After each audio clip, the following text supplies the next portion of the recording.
I've been shooting with this camera for almost a year now, and I absolutely love it.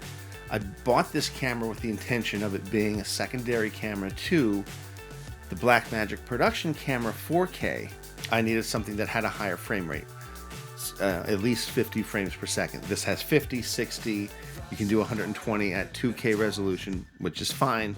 More ISO options than the 4K. So this has the dual 4K at 400 and then again at 3200. The quality of the footage has been amazing. Let's take a look at some of the stuff that I shot with it so far.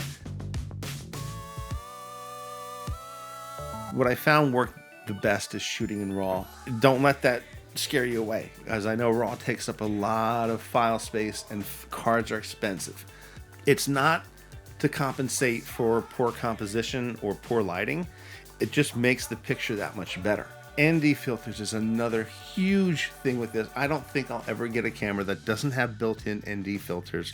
The false color, so you get a little scale here. So anything in the purple is crushed shadows, blue are deep shadows, and then your pink, gray, and green are in the middle, and then you get into the yellow and red, meaning blown out highlights. So it's great having that.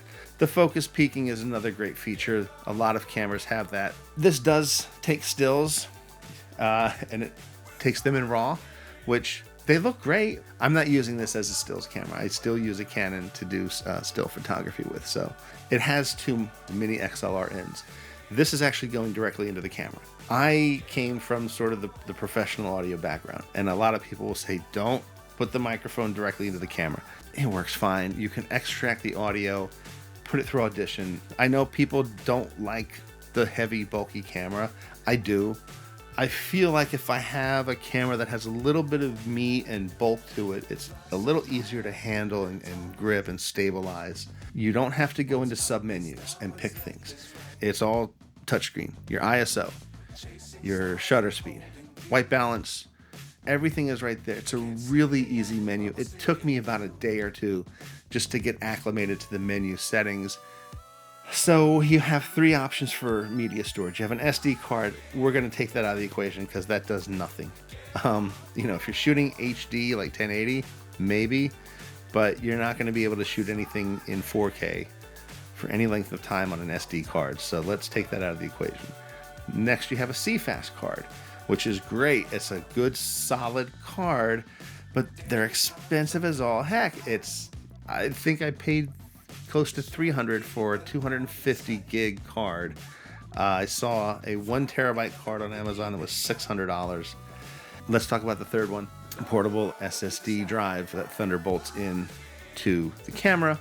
I haven't had a problem with the connection coming loose on this, and I'm using a small rig cage on the camera, so the drive sits in there nice and snug.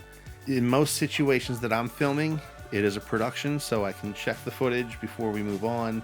I just like the idea of using an internal card. So it gets expensive, but isn't everything that we do expensive? Anyway, it has my vote. It's a great camera. Again, can I say that enough? It's a great camera.